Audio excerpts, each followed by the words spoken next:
voy a tratar de abordar como marco de referencia un poco lo que podríamos llamar la geopolítica contemporánea. Y para eso voy a hacer un análisis breve también, insisto, de los componentes globales primero y luego de los componentes regionales como características y tendencias que pueden servir de algún modo a los debates posteriores. Parto de una idea fundamental y es que estamos atravesando lo que podríamos llamar una coyuntura crítica, entendida esta como una situación histórica en que se resquebrajan pautas, parámetros, rasgos, dinámicas a escala global y que por lo tanto ello demanda a los liderazgos nacionales enfrentar la necesidad de establecer cursos de acción hacia el futuro. Esto es la necesidad de un mapa de ruta. Argentina ya vivió esto, América Latina también, por supuesto. El último momento en el cual hubo una coyuntura crítica que definió hacia el futuro un conjunto de nuevas dinámicas, rasgos, parámetros y pautas fue el período de entreguerras entre la Primera y la Segunda Guerra Mundial. Argentina optó en ese contexto por algo decisivo que su élite interpretó que significaba la defensa del interés nacional de Argentina en ese contexto y siguió abrazando particularmente a Europa y en particular al Reino Unido ante el ascenso notable de los Estados Unidos. Esto ha sido parte de un gran debate en nuestro país, quienes aprecian que eso fue un error estratégico y quienes dicen que ante las condiciones en que se encontraba el país en términos de con quién había complementariedad y con quién había competencia, la élite del momento adoptó un curso de acción consecuente con eso. Yo no estoy aquí para juzgar ese momento histórico de Argentina. Lo que estoy es para subrayar que estamos asistiendo a otra coyuntura histórica y que esto trasciende al actual gobierno de Argentina y a los futuros gobiernos próximos de Argentina. Y que si no hay un lente de largo plazo, si no hay un telescopio y no el microscopio para entender un mapa de ruta para el país, Argentina sufrirá las condiciones muy negativas de un orden que está en mutación dramática y Argentina quedará ahí sí mucho más relegada de lo que hoy está en el mundo. Dicho lo anterior entonces, voy a los cambios que a mi modo de ver son esenciales en el campo global, insisto, y en el campo regional. El primer punto que miramos los internacionalistas es en qué mundo estamos atravesando hoy. Y aquí quiero señalar que estamos ante dos ocasos temporales que están coincidiendo y que por lo tanto van a tener un enorme impacto de mediano y largo plazo. Un primer ocaso está modificándose todavía de manera gradual, paulatina, aunque acelerada. Y ese ocaso es el predominio de Occidente que se extendió desde finales del siglo XVIII hasta nuestros días y que empieza a debilitarse, a erosionarse en los años 80 del siglo pasado. Esta pauta histórica implica que hay otro eje mundial que pasa a ser mucho más gravitante y ya no solamente es Occidente. Esto es, ya no son solo los intereses, las instituciones, las reglas, los procedimientos que universalizó Occidente, sino que aparecen otros nuevos, un desafío significativo que no es solo el desafío chino, es el desafío de Oriente en su conjunto, de Asia en un sentido más amplio.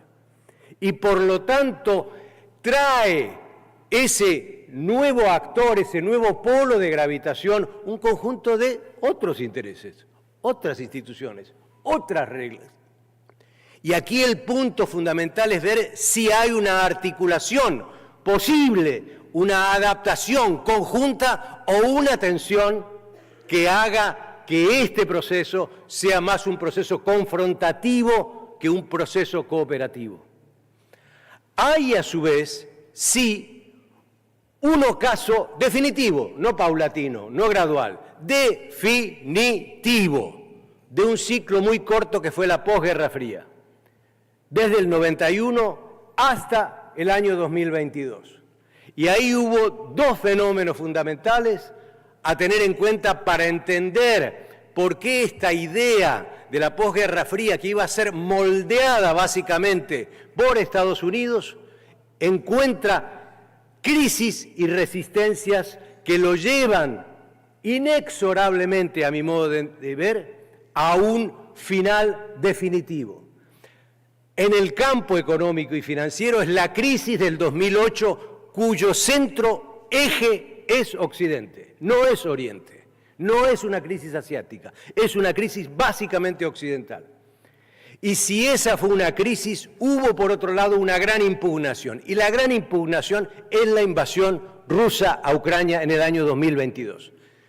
Ahí se cerró este ciclo. La posguerra fría, con su esperanza, su expectativa de un mundo mucho más armonioso, de ajustar las economías, de universalizar la democracia, el libre mercado, etcétera, encontró un momento de colapso total. ¿Hacia dónde vamos? Es entonces la pregunta.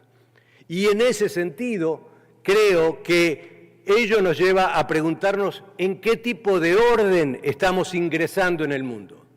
Y aquí también quiero introducir una variación a lo que usualmente se comenta. Este es un orden liberal fuerte, este es un orden internacional que seguirá adelante, orientado, dirigido por Occidente, o este es un orden en el cual va a primar una presunta, inmediata, ya casi próxima hegemonía china. Y lo que digo es que estamos en medio de un orden no hegemónico. Esto es, ni Estados Unidos tiene la capacidad hegemónica plena que tuvo, ni China tiene ni la capacidad ni la voluntad para ejercer una nueva hegemonía. Por lo tanto, estamos en un momento de quiebre y de choque, de tensiones y fricciones en un orden no hegemónico, porque estos dos grandes actores básicamente, elementalmente, apenas si tienen una hegemonía parcial, temática y tenue. Esto me lleva entonces a un tercer punto, y es de qué nos sirve ciertamente la historia en estos momentos cuando hay un lenguaje, una retórica, una argumentación de que entramos en una nueva Guerra Fría. Símil de la Guerra Fría Estados Unidos-Unión Soviética, ahora es Estados Unidos-China. Yo creo que esto tiene dos problemas fundamentales y que es un modo equívoco de afrontar los desafíos que países como la Argentina y América Latina tienen. En primer lugar, la relación entre Estados Unidos y la Unión Soviética fue totalmente distinta, eran dos modelos en competencia, sociedad, política, economía. Era una lucha basada básicamente en la capacidad nuclear de los dos de eventualmente entrar en una gran confrontación de efectos deleterios para el mundo. No había relaciones económicas entre Estados Unidos y la Unión Soviética. El promedio de los vínculos comerciales entre los dos países en toda la Guerra Fría fueron un comercio de 2.000 millones de dólares al año, en promedio, en toda la Guerra Fría. China no es eso, y Estados Unidos tampoco es el de antes. Ahora estamos en dos modelos de capitalismo que están en competencia. Esa es la esencia. No son dos modelos de sociedad, política y economía tan diferentes en el sentido de que dos abrazan de modos distintos el capitalismo y tienen dificultades domésticas de diferente tipo, pero ambos la tienen. Y la relación entre Estados Unidos y China es una relación mucho más compleja, mucho más intrincada, mucho más sostenida por elementos de colaboración, interdependencia y competencia. El año de mayor comercio bilateral entre los dos países, Estados Unidos y China, en medio de todas las restricciones que le puso Trump, más las restricciones adicionales de Biden, fue el año 2022. El total de comercio bilateral fueron 690.000 millones de dólares.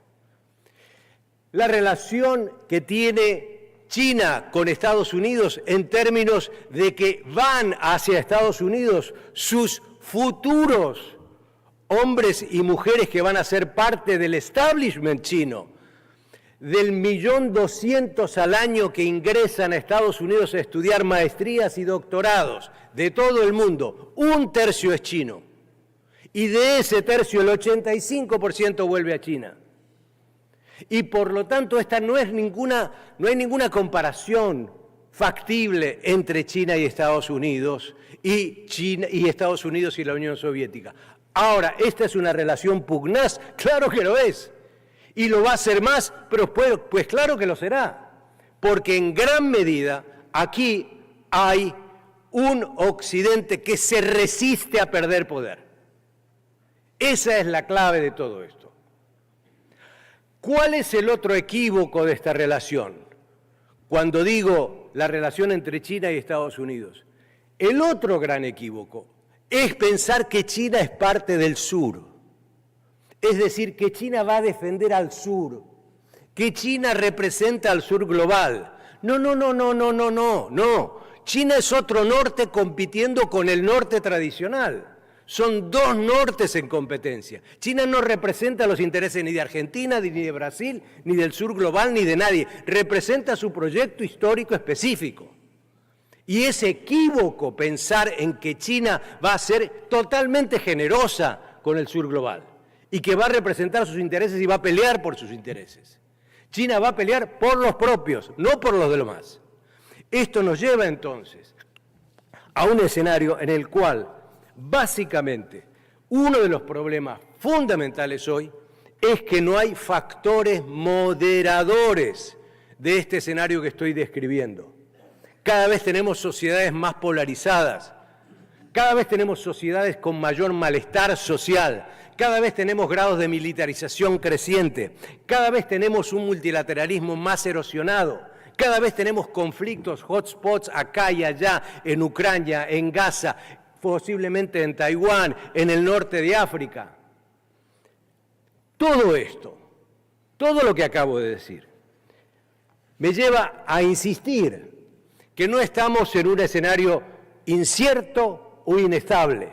Estamos en un escenario geopolítico básicamente, elementalmente, pugnaz y peligroso. Y que si no se entiende esto y los límites y posibilidades, oportunidades y riesgos que van a tener cada uno de nuestros países en su inserción, vamos a tener un mapa del mundo totalmente errado, equivocado, diagnosticado desde lo dogmático, pero no desde la evidencia disponible.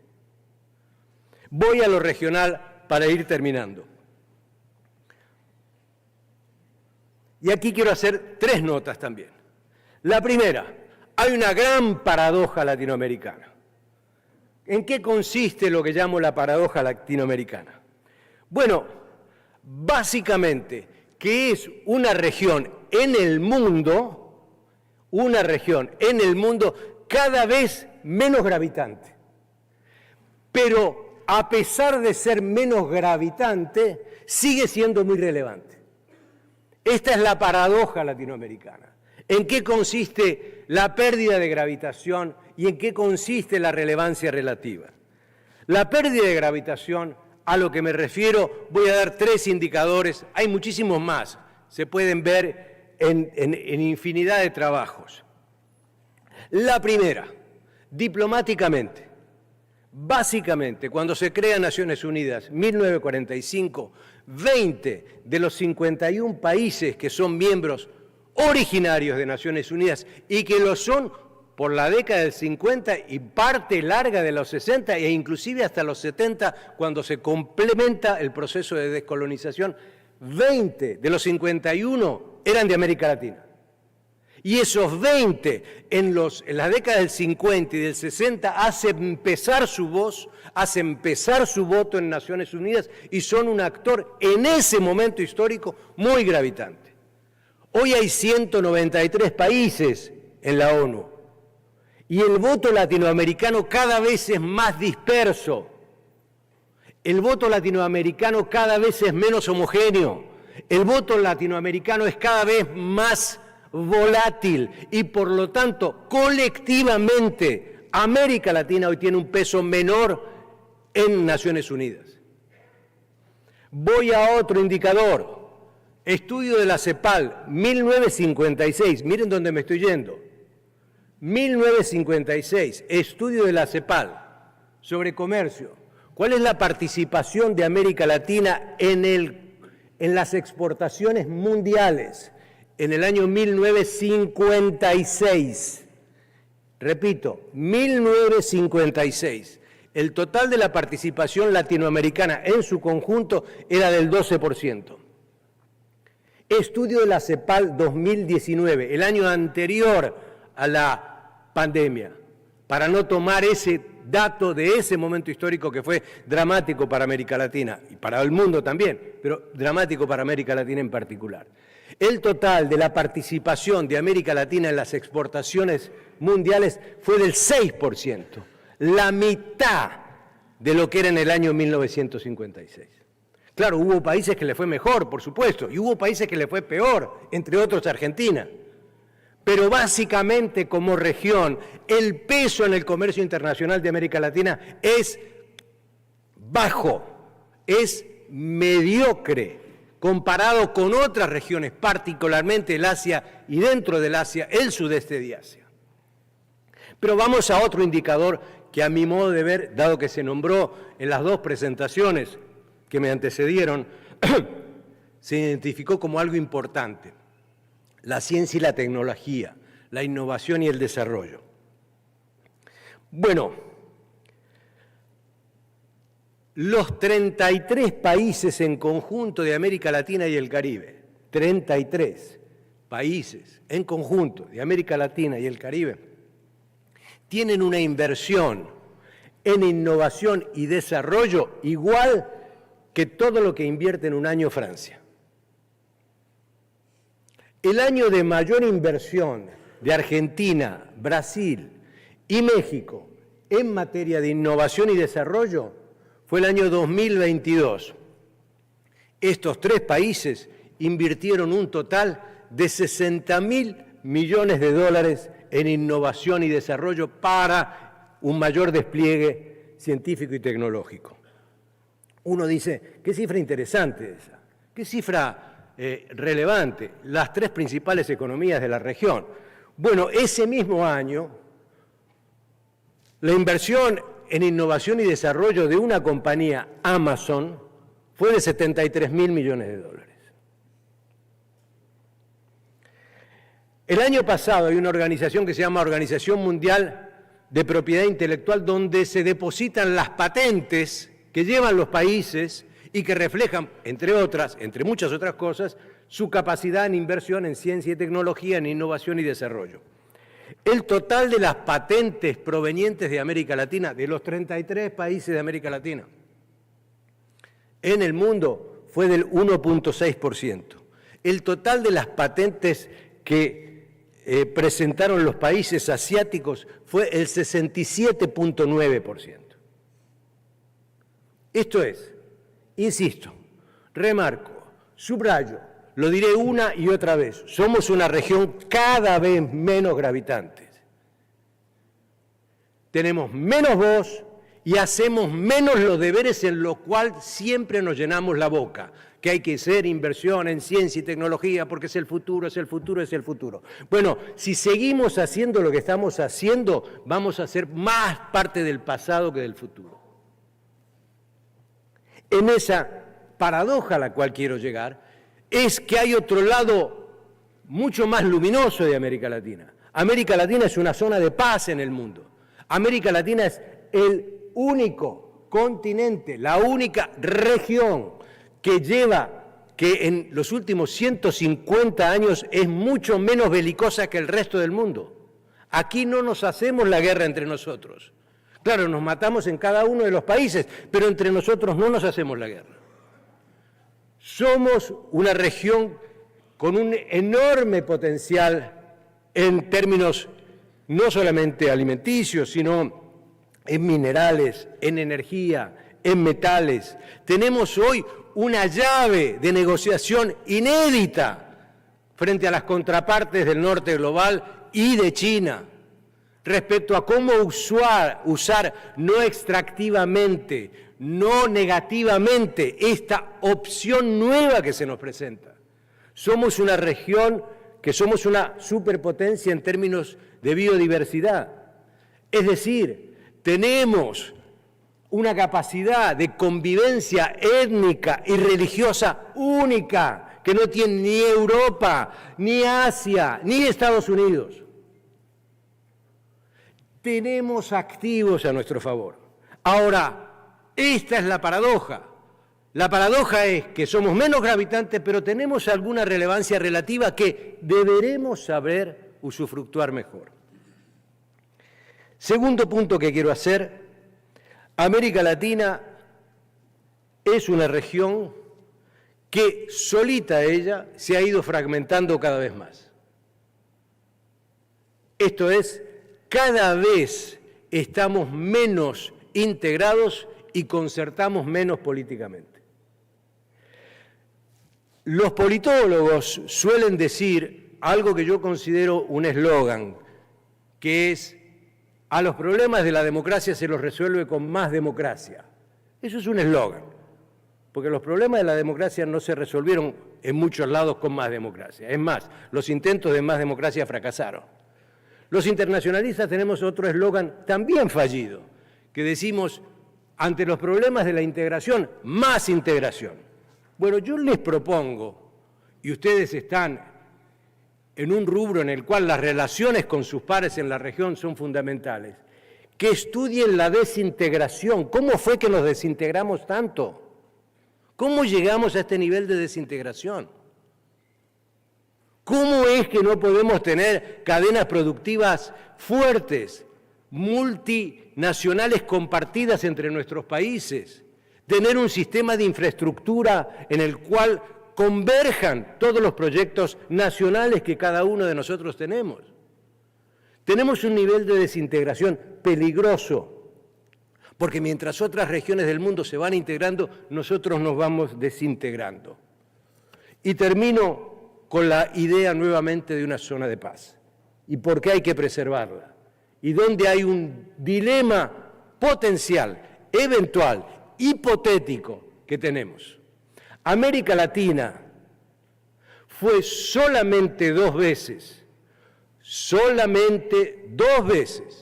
desde el final de la Segunda Guerra Mundial, que fue foco de la inseguridad internacional.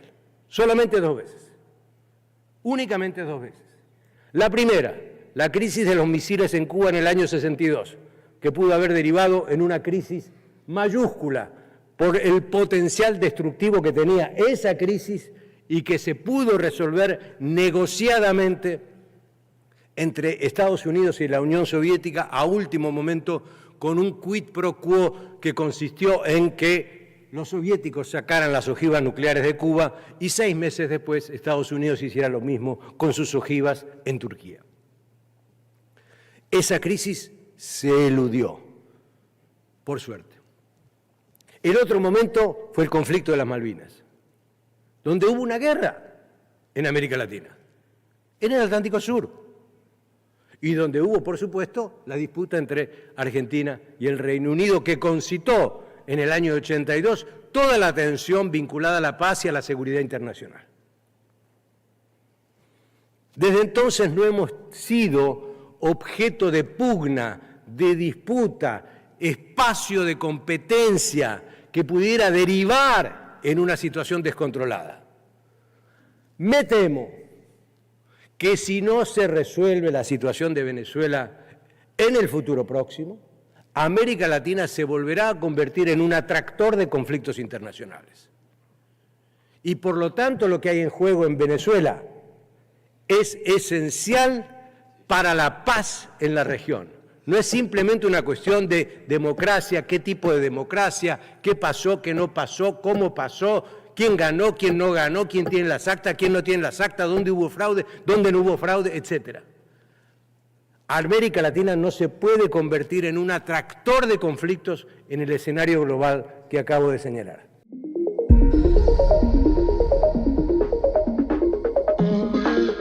Fortaleciendo encadenamientos productivos y la integración regional. La integración regional es la clave para el crecimiento económico sostenible en América Latina. Fortalecer los encadenamientos productivos no solo incrementa la competitividad, sino también posiciona a la región como un bloque sólido en el escenario global. Además, nuestra región tiene un enorme potencial para transformar sus vastos recursos naturales en pilares para la promoción de la industrialización y el agregado de valor de alto contenido tecnológico. En este panel exploraremos cómo superar los desafíos de la armonización de políticas y la infraestructura para convertir nuestras diferencias en oportunidades de crecimiento conjunto.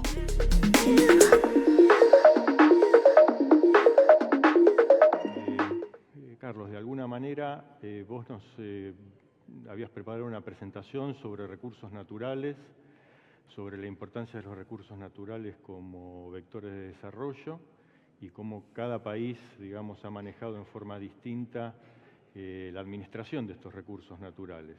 También recuerdo que tu presentación tenía algunas alusiones al tema RIGI, así que bueno, te invito a que nos cuentes tu visión al respecto. Bueno, primero que todo, gracias por la invitación. Es un gusto estar acá, es un gusto, como dijeron varios de los depositores anteriores, es un gusto estar en un ámbito de discusión, digamos, de empresarios argentinos, una empresa tan crítica como es la metalurgia. Básicamente mi presentación estaba orientada a pensar, digamos, cuál es el rol de los recursos naturales en una estrategia de desarrollo y si una estrategia de desarrollo apalancada en recursos naturales necesariamente tiene que ser contradictoria con la industria o con la industrialización o no. Y ahí la respuesta general es la siguiente, que Argentina debería apostar a desarrollar su dotación de recursos naturales para poder generar divisas, digamos, que favorezcan la estabilidad macroeconómica y el funcionamiento general de la economía, y que para hacerlo es crítico atraer inversión extranjera directa por los volúmenes de capital y por la tecnología que se requiere para desarrollar estos sectores. Y en general las políticas orientadas a atraer inversión extranjera directa se piensan en términos de, como mínimo, conceder un marco de estabilidad, muchas veces conceder ciertos beneficios de naturaleza fiscal o de certidumbre, digamos, respecto a la recuperación de las inversiones. El punto central que hacía mi presentación es que los países que tienen recursos abundantes generalmente condicionan el acceso a esos beneficios al cumplimiento de ciertas metas de integración local, de manera tal de que estos sectores productivos traccionen la generación de capacidades productivas, tecnológicas y laborales dentro del tejido productivo nacional. Entonces, para dar un ejemplo concreto, Argentina tiene un gran potencial en la minería. Lo que debería hacer es, por una parte, atraer inversión directa para desarrollar ese sector, por otra parte, establecerle metas y condiciones de creciente integración local, de manera tal de que la minería sirva para el desarrollo de proveedores para la minería. Y no cualquier tipo de proveedores, sino de proveedores en sectores industriales, intensivos en conocimiento, intensivos en tecnología, que inicialmente podrían desarrollar capacidades para proveer a los proyectos mineros de la Argentina y que luego, en el tiempo, podrían desarrollar capacidades exportadoras de manera tal de abastecer a otros países de la región o fuera de la región.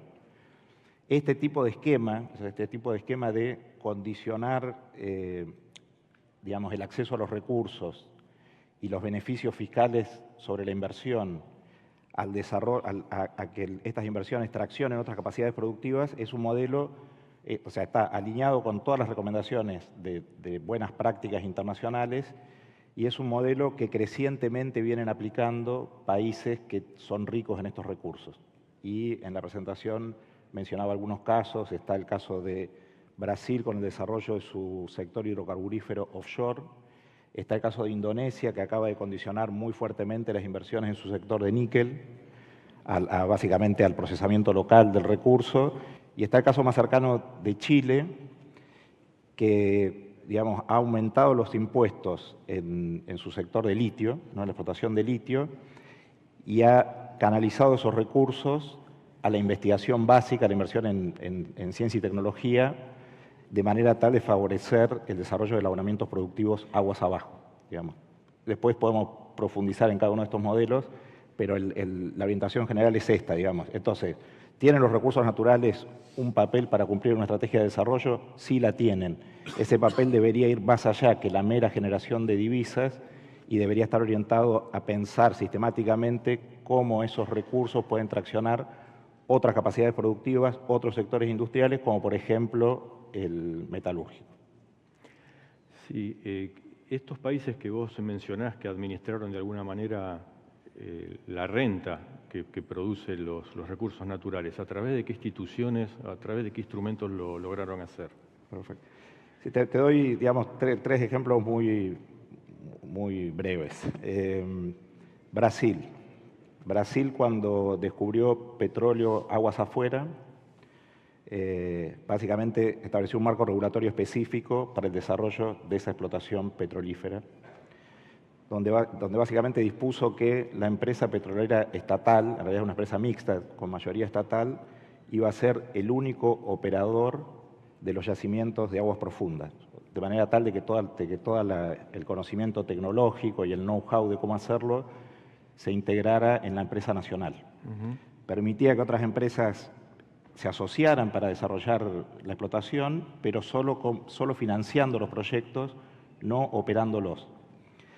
Adicionalmente, le pidió a las empresas extranjeras que se iban a asociar en el desarrollo de estos proyectos que hicieran inversiones en el desarrollo de investigación y desarrollo en el estado de Espíritu Santo. Hay una suerte de ciudad de investigación en exploración hidrocarburífera, de manera tal, o sea, haciendo investigación básica respecto a las tecnologías que son necesarias para desarrollar la exploración y explotación en aguas profundas, que es muy desafiante en términos tecnológicos.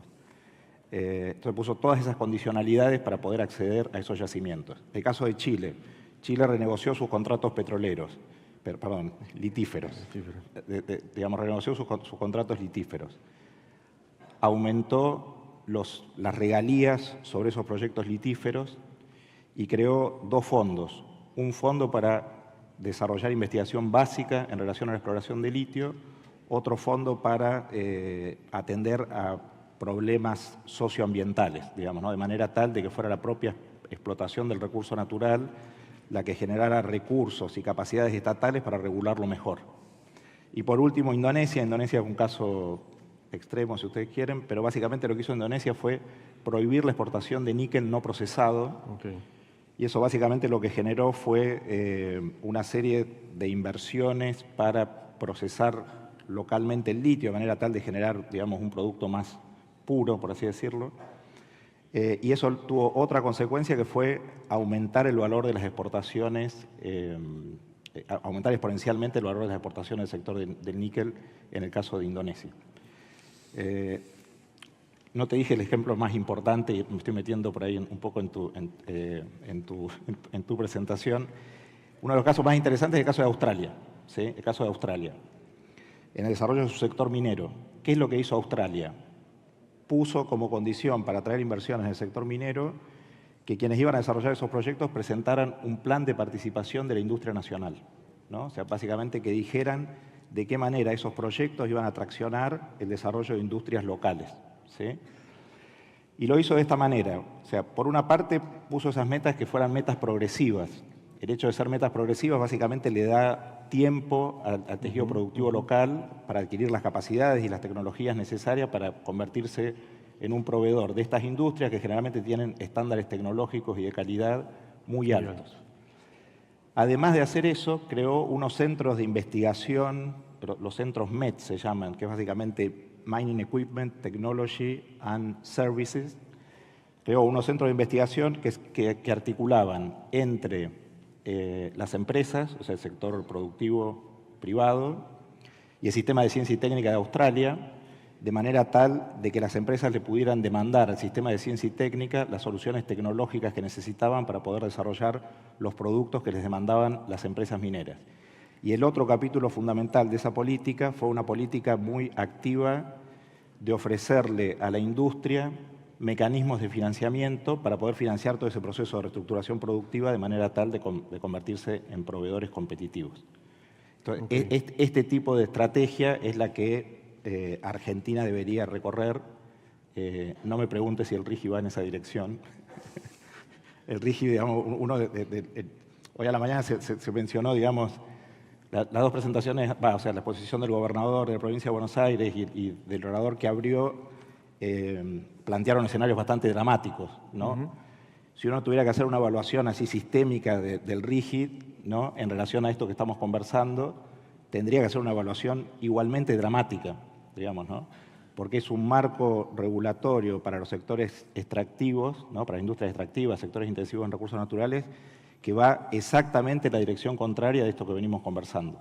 O sea, otorga generosísimos beneficios por plazos que son difíciles de encontrar en otros países, a cambio de cero condicionalidad en términos de desarrollo local, y no solo eso, sino que algunos artículos, algunos se revisaron en la discusión legislativa, algunos artículos establece prohibiciones taxativas sobre el tipo de medidas que uno querría hacer en caso de tener una estrategia de esta naturaleza. O sea, prohíbe hacer política productiva, lo digo en una línea. Bueno, te dejo descansar un instante. Bueno, Horacio, vos sabés que ADINRA elaboró un plan estratégico metalúrgico, donde en dicho plan, de alguna manera, mostramos cuáles son las condiciones en las que la industria metalúrgica debería desarrollarse, poniendo foco en un escenario de grandes cambios tecnológicos, de grandes cambios económicos. El foco del plan estratégico metalúrgico está en la tecnología, en el desarrollo tecnológico, en la apropiación del conocimiento. ¿Vos entendés que estos vectores o estas decisiones de este plan estratégico van en línea con lo que vamos a enfrentar a futuro como país y como industria? Y en ese sentido, ¿cuáles serían las medidas que desde lo público se deberían tomar para poder apalancar un desarrollo de estas características? Okay, sí, el plan metalúrgico, el plan estratégico metalúrgico, tiene, yo diría, como dos componentes. Uno es el que vos estás mencionando, otro que es previo, que es pedir condiciones de funcionamiento de la economía argentina razonables, ¿no? En el sentido de hacer estrategia y política de largo plazo en una situación de crisis permanente, de inestabilidad de reglas y de un sistema anticompetitivo es muy complicado. Entonces hay toda una serie de pedidos o de condiciones diciendo, bueno, se necesita un tipo de cambio competitivo, se necesita estabilidad macro, se necesitan una serie de cosas que todos ustedes conocen y que forman parte de la agenda cotidiana de las empresas. Ahora, cuando uno sale de eso, de alguna forma, el plan estratégico lo que identifica es que hay sectores que son tractores de la economía argentina. O sea, que hay sectores vinculados a los recursos naturales, renovables y no renovables, que van a liderar el crecimiento de la economía argentina en los próximos años. Entonces, y que hay otros sectores que son transversales en la economía argentina, como descarbonización, por ejemplo, la economía 4.0, que son transversales a la economía, que cubren esos sectores, pero que además son la agenda de la economía mundial actual. Entonces, lo que el plan plantea es decir, bueno, estos sectores basados en recursos naturales, renovables y no renovables, tienen que servir de palanca para desarrollar sectores, para desarrollar las cadenas de valor.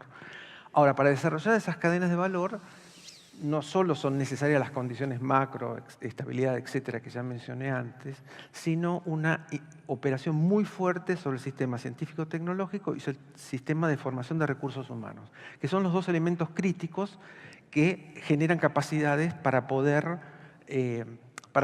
avanzar en la escala de valor. En el documento hay un punto interesante que dice que las urgencias no hagan perder, algo así como que las urgencias no desvíen este camino. Y se refiere a lo que vos estabas recién mencionando del RIGI. Es decir, el RIGI responde a una urgencia. Te doy todo para que vos hagas algo. Entonces lo que se dice es, ojo, que las urgencias no hagan que esto se transforme en una operación importadora y en una operación de generación de valor y de creación de capacidades locales. Entonces, esta alerta estaba puesta. Ustedes piensen que ese documento se elaboró el año pasado, antes de las elecciones, para dárselo a los candidatos. Ya se levantaba la alerta sobre este punto, porque es una preocupación que la industria tiene y que ya se ha observado a lo largo del tiempo, de cómo las urgencias y la no articulación de las demandas hace que se demande al sector industrial cosas que no puede brindar en los volúmenes y en los momentos en los cuales se solicitan. Cuando uno va a las políticas públicas australiana o de Noruega, que son los ejemplos que yo iba a presentar en la presentación, lo que uno ve es que es una combinación de instituciones e instrumentos. La compra local es un instrumento y acá se la vende como una solución. En realidad es un instrumento para permitir generar demanda, que eso permita el desarrollo de capacidades. Entonces son instituciones e instrumentos. Esta lógica que nosotros conocemos, porque en la Argentina muchos de los instrumentos se usaron, solo que se usaron de forma esporádica, cortada, no sistemáticamente, desarticuladamente. O sea, tenemos, por decir una forma, un problema de diseño y de calidad de la política pública, no del uso de los instrumentos. El qué, se sabe lo que se hace, todo el mundo hace más o menos lo mismo. La diferencia está en el cómo. Y lo que uno observa en la política australiana o la política noruega es la persistencia en el tiempo y la adaptación de la política a las condiciones locales y a la evolución histórica y del proceso. Entonces, esa es la gran diferencia. Es decir, saber qué hay que hacer, uno sabe. Y, por ejemplo, el RIGI muestra claramente que si no hubiera sido las modificaciones que se introdujeron en la discusión legislativa, donde se pone la categoría desarrollo de proveedores, cuando en realidad no es desarrollo de proveedores, sino es compra local. Es exigencia de compra local, que es diferente. Comprar es una acción esporádica. El desarrollo de proveedores es una acción sistemática a lo largo del tiempo. Y esta es lo que genera valor. Perfecto. Vamos a darle ahora un poco de intervención a los colegas para tratar de machear a ver cómo en la vida práctica de las empresas han podido transitar este tiempo, han podido crecer con este entorno claro que ustedes muestran. Y en el caso nos parece muy interesante traer el de la maquinaria agrícola, ya que, digamos, se ha producido en el campo una transformación muy vertiginosa, que fue el abandono de la siembra convencional al paso de la siembra directa, realmente un proceso disruptivo, donde lo llevó a ustedes no solamente a tener que fabricar una máquina, sino a fabricar una solución tecnológica, ¿no? Entonces me gustaría que nos cuentes cómo es que abordaron ese proceso tan disruptivo, tan dinámico, de convertirse en una empresa de venta de soluciones y no de máquinas o equipos solamente. ¿Qué tal? Buenos días. Muchas gracias a todos. Gracias a INRA. Sí, es un poco lo que veníamos escuchando recién, ¿no? Cómo el asociativismo, la ciencia y la tecnología, las instituciones, a partir de una gran necesidad de una innovación que podemos discutir si es invento argentino o no, la siembra directa, pero fue un cambio abrupto en la forma de producir, sobre todo por el conservacionismo que genera y sobre los recursos naturales, sino por la eficiencia que este producto tiene, que este sistema tiene. Y ahí fue las instituciones, asociaciones de productores de siembra directa, CREA, INTA, CAFMA, DINRA, digo, desde el lugar donde los técnicos se juntaban, la misma Fundación CIETER en nuestra zona. Digo, a partir de esas instituciones y de la necesidad de nuestros productores, bueno, se ha logrado una competitividad en productos, específicamente en siembra, que es lo que nosotros hacemos, la industria argentina, que de hecho hoy las grandes corporaciones del mundo no lo lideran en la Argentina, y sí pasa con el resto de la maquinaria agrícola, ¿no? Y eso se da a través de esta colaboración y sobre todo de entender la necesidad que tenían nuestros clientes, nuestros productores, que fueron los mismos que se decidieron agrupar. Creo que el asociativismo tiene mucho que ver en esto Y hoy poder decir que en el caso de la sembradora es el único producto que es 100% industria nacional, desde una chapa que sale de San Nicolás hasta un producto con alto valor agregado de tecnología, 100% desarrollado de industria nacional. Bueno, eso para nosotros es un desafío gigante, pero una marca registrada que nos permite salir al mundo y aquellos países del mundo que quieran hacer siembra directa, miren a Argentina porque nuestros productores deben estar entre los mejores del mundo. Sí, ustedes también incursionaron en lo que es, digamos, agricultura de precisión, con lo cual tuvieron que incorporar en sus procesos productivos y de diseño y tecnológicos electrónica aplicada, manejo de datos, software, con lo cual también tuvieron que hacer una transformación interna de sus recursos humanos. Digamos, ¿cómo enfrentaron ese cambio tan profundo, ¿cierto? Y de alguna manera quería que nos cuentes si eso les permite internacionalizarse y esa apropiación de tecnología es la llave para lograr esta internacionalización. Totalmente. Estamos convencidos que la maquinaria agrícola argentina está dentro de las mejores del mundo.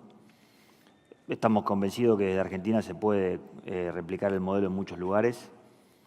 Y en esto a veces de la dicotomía, che, lo compramos afuera, lo hacemos nosotros, todo nosotros, todo afuera, después podemos discutir.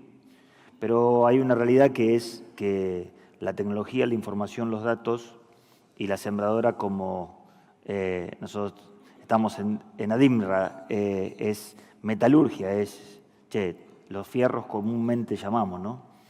Y la verdad que el valor agregado hoy pasa por la información, la tecnología, los satélites. Hoy nuestros satélites están trabajando para nuestras sembradoras. Si no manejamos esa información y si la información sale del campo, sale de nuestras sembradoras, se va al satélite y de ahí va a cualquier otro lugar del mundo, eso nos parecía que era muy peligroso.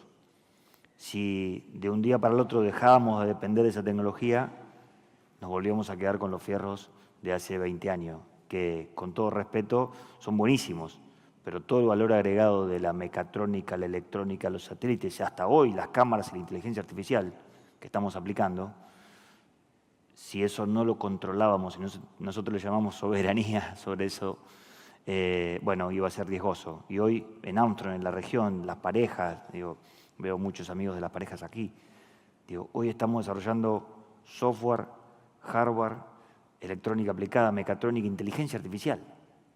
Y los invito al interior del interior a ver que esto se está pasando. O sea que no solo los buenos fierros que nos caracterizan a la industria argentina, sino hoy la electrónica aplicada totalmente desarrollada y asociada con alguien de otro país para desarrollar más rápido y para avanzar más rápido seguramente, pero de control propio. Bien. Jorge, tu empresa en Santa Fe se dedica a, bueno, un poco nos estuvimos salteando algunos temas importantes, pero estamos hablando de cadenas de valor complejas, cadenas de valor de alta integración, alto valor agregado, donde la tecnología es fundamental. Jorge, vos te dedicás a otro rubro, que es el de la alimentación, fabricás bienes de capital y soluciones llave en mano, a medida de tus clientes, o sea que cada proyecto es un desafío. También sos una empresa pequeña, pero también, digamos, muy innovativa, con dominios tecnológicos importantes. Y me gustaría que nos cuentes cómo interactuaste con el sistema científico-tecnológico de Argentina y si nos podés mostrar algunos ejemplos, digamos, exitosos de esa interacción con el sistema científico-tecnológico. Bueno, en primer lugar, muchas gracias a ADIMRA por la invitación. Gracias a todos los presentes, colegas metalúrgicos argentinos y latinoamericanos. Para un empresario PYME, compartir con especialistas en la materia realmente es un honor y todos los conceptos que se han vertido los aprobamos absolutamente. Efectivamente, somos una PYME que está radicada en la localidad de Montevera, en la cercanía de la ciudad de Santa Fe. Tenemos aproximadamente 60 trabajadores, de los cuales casi la mitad son profesionales de las distintas ingenierías.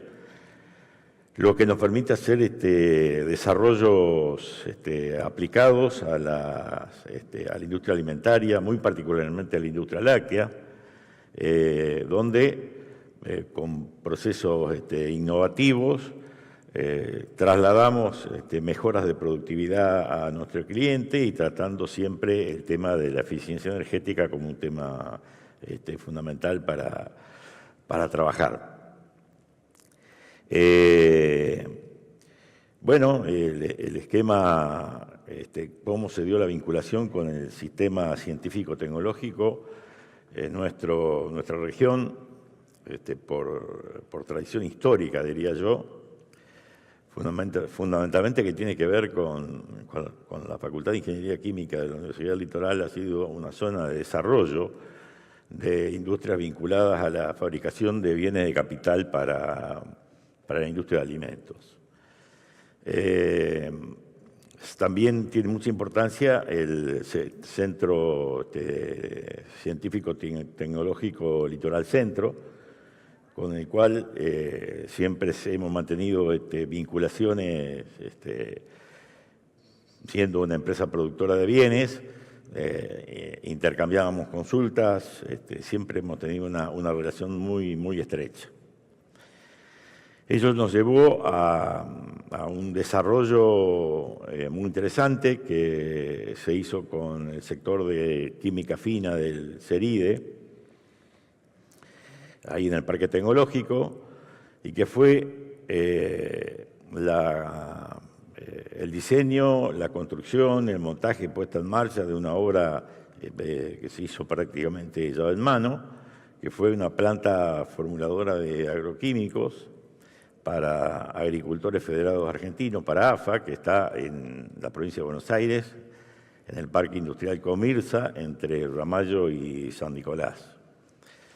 Bueno, esa obra realmente es un ejemplo más de esta interacción entre el complejo científico-tecnológico y el sector privado, digamos, es que se puede lograr una gran potencialidad.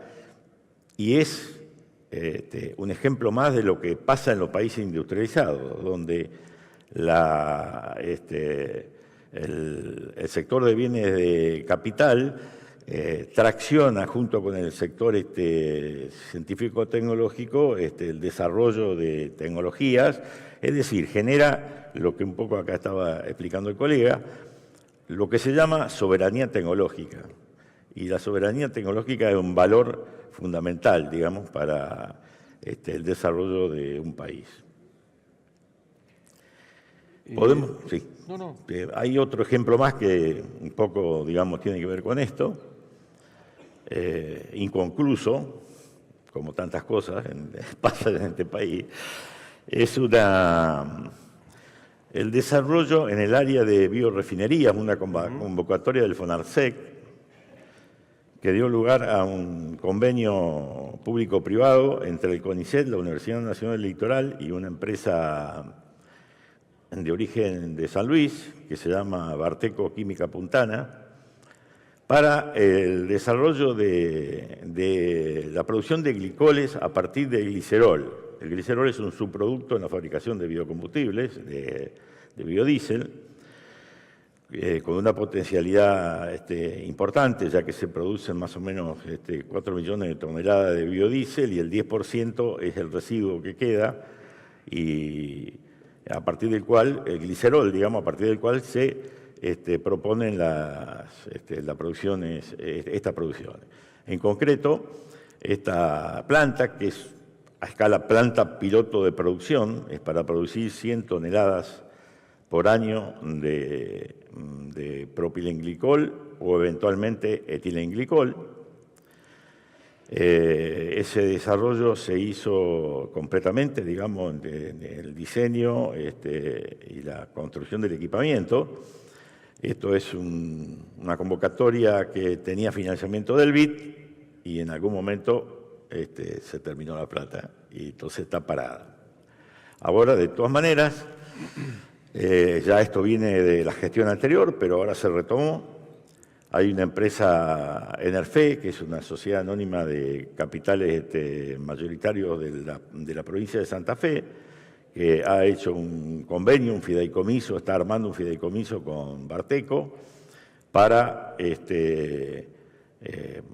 instalar la planta, para darle finalización a esta planta. La importancia estratégica que tiene esta planta, que estaría ubicada ahora en el Parque Industrial Sauce Viejo, y no como era su origen en la provincia de San Luis, es que esa planta, aparte de la producción a escala piloto, digamos, llevando de lo que se estudió en los institutos a nivel laboratorio a una escala de planta piloto para después producir a mayor escala. Es una planta que sirve para validación de otros procesos innovativos, digamos, ¿no es cierto? Por lo tanto, tiene una importancia estratégica, digamos, esa posibilidad. Así que, bueno, estamos a la espera de que se termine de armar esto y que podamos finalizar este proyecto. Yo quiero hacer una pregunta ahora a ustedes y después hacer un... Sí, tres minutos. ¿3 minutos? Te los doy. 4.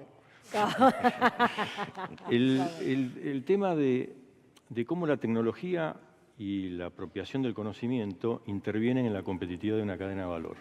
Yo quisiera que me den su opinión sobre eso. Para nosotros es algo fundamental, pero me gustaría que lo abordaran. Dale. La tecnología, decir que la tecnología es crítica es una obviedad, pero es interesante observar cómo estos países que fueron exitosos en el desarrollo de determinadas cadenas de valor, como el caso Noruega o el caso australiano, y para ir más a un extremo, el caso chino, siempre fue la relación empresa internacional, empresa local, con obligación de transferencia de tecnología. Siempre está la tecnología jugando en el medio, porque si no hay desarrollo tecnológico propio, lo que uno puede llegar a ser o puede aspirar es ser un buen productor de algo, pero no capturar rentas y no avanzar en la cadena y no dominar tecnologías y capturar rentas monopólicas, digamos, que esto es el objetivo, ¿no? Entonces, el planteo es ¿cómo hago para pensar en este tipo de procesos? Las experiencias nuestras, argentinas, fueron en general de experiencias individuales, o sea, de empresas que lograron hacer alguna cosa, pero no la idea de clúster, la idea de sistema, que es la que predomina en estas experiencias, la australiana y la neozelandesa. Entonces, lo importante es la transferencia regional y local de tecnologías, donde un clúster agrícola permite transferir lo que él está haciendo en inteligencia artificial a otro productor de otra cosa que también puede aplicar ese conocimiento. Vos trabajás en sembradoras y otro puede estar trabajando en pulverizadoras, pero esa tecnología puede ser compartida. Y ese compartimiento de la tecnología empieza a generar ambientes creativos. Entonces, este punto es crítico. Y es crítica la capacidad de integrar al sector científico-tecnológico, a las universidades. La experiencia siempre muestra que las universidades son como difíciles de integrar la lógica productiva de las empresas y de las empresas pymes. Pero eso es un esfuerzo, y eso es un esfuerzo institucional. O sea, repito, el qué sabemos qué es lo que hay que hacer, el punto es cómo lo hacemos. Y es un camino idiosincrático, nadie te va a venir a explicar cómo tenés que hacerlo, lo tenés que hacer vos. Y eso tiene que ver con las fuerzas sociales, con las experiencias previas, con el entorno. Fíjate que las dos experiencias tienen mucho de geográfico, que eso es un problema que en provincia de Buenos Aires es muy evidente porque es muy grande y está todo muy disperso, pero en las localidades más chicas estos fenómenos se dan casi naturalmente, digamos. Entonces, este es un punto importante. Ahora, la política pública tiene que apoyar este tipo de cosas. O sea, tiene que montarse sobre lo que hay y aportar elementos adicionales para hacer que esto florezca y crezca. Porque el punto crítico es esto. Él no va a salir a vender sembradoras si no tiene algo original, porque hay centenares o decenas de otros tipos que están haciendo lo mismo. Para hacer lo mismo no vas a tener tu mercado, pero no vas a poder avanzar. Ahora, cuando haces algo diferente, algo mejor, entonces vas a encontrar mercado. Y todas las experiencias que se ven siempre tienen puesta la mira a la exportación, que es algo que el plan de ADIMRA también rescata. Es decir, no pensarse como un productor de mercado interno, sino pensarse como un productor exportador, porque eso es lo que te incentiva el desarrollo. Bueno, lamentablemente nos estamos quedando sin tiempo. Yo cerraría diciendo que de este micropanel algunas cosas creo que vale la pena resaltar. Creo que hay que resaltar que la dotación de recursos naturales de un país no es garantía de su desarrollo, se necesita algo más, eso creo que quedó claro. La importancia del sistema científico-tecnológico creo que ha quedado claro. Que es importante el dominio de la tecnología, y el dominio de la tecnología es no solamente saber cómo, sino el saber por qué se hacen las cosas. Me parece que eso también es fundamental. Nosotros nos basamos en la experiencia de industria alimenticia o la experiencia de maquinaria agrícola como cadenas de valor complejas. Esto es aplicable a la minería, esto es aplicable al petróleo y gas, esto es aplicable a la descarbonización, a la transición energética.